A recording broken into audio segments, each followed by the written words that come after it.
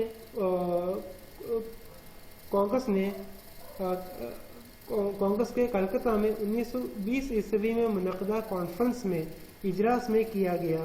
تحریک کا آغاز محمد علی جوہر نے سب سے پہلے علی گڑھ میں جا کر کیا۔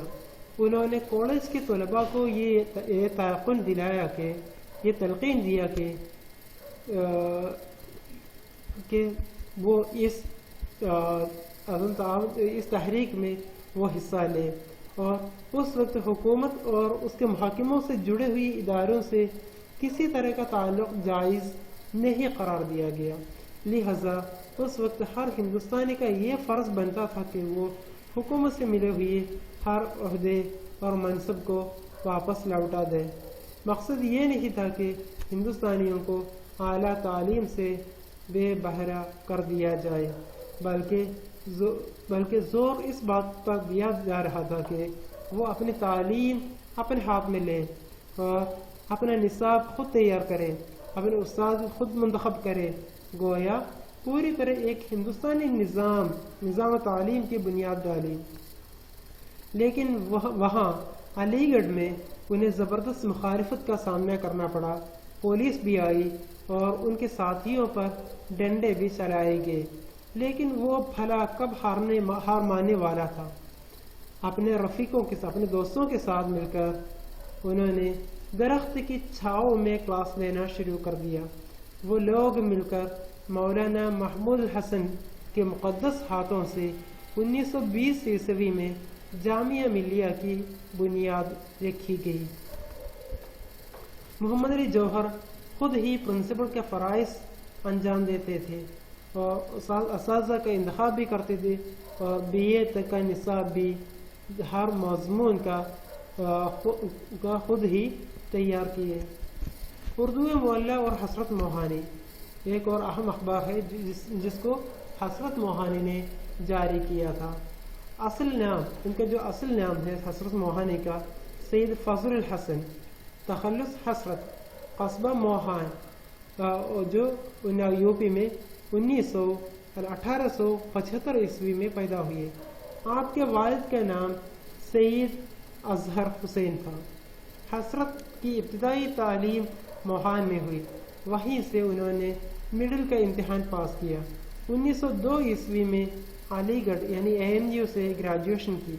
سید سجاد حیدر یلدرم اور مولانا شوکت علی ان کے خاص ساتھیوں میں سے تھے۔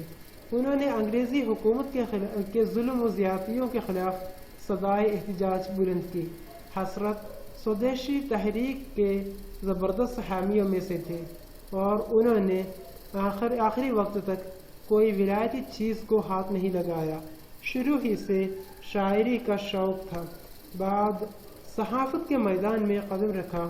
1903 عیسوی میں علی گڑھ سے ایک ایسا رسالہ جو اردو معلیٰ کے نام سے جاری کیا، جس میں علمی، ادبی، سیاسی مضامین کی اشاعت پر زور دیا گیا، ملک کے تعلیم یافتہ نوجوان طبقے کے ذہن کو بیدار کرنے کی کوشش کی اور سیاسی اور ادبی شعور بھی پیدا کیا۔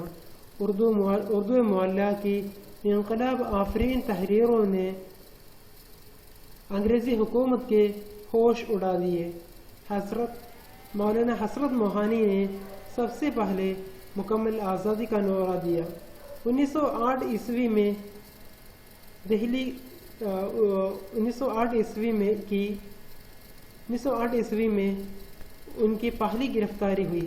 اس کے بعد 1947 عیسوی تک کئی بار قید اور رہا ہوئے۔ اس دوران ان کی مالی حالت تباہ ہو گئی تھی۔ اردو معلیٰ 29 سال تک جاری رکھا۔ اس درمیان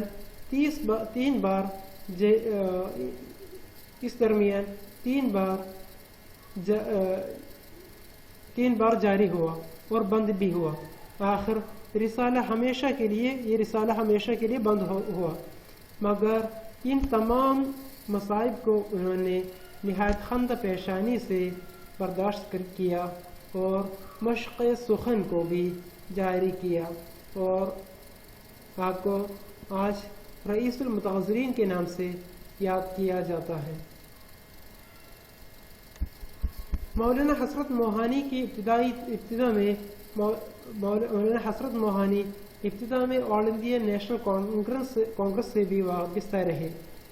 اس وقت گورنمنٹ کانگریس کے خلاف تھی اور بعد فعال کردار ادا کرتے رہے۔ 1920 عیسوی میں خلافت کمیٹی میں شامل ہوئے۔ مولانا حسرت موہانی کمیونسٹ پارٹی کے بھی بانیوں میں سے ایک تھے۔ 1946 عیسوی میں مسلم لیگ کے ٹکٹ پر یوپی اسمبلی کے ممبر منتخب ہوئے۔ ہندوستان کی آئین ساز اسمبلی کے لیے ممبر ہوئے۔ آزادی کے بعد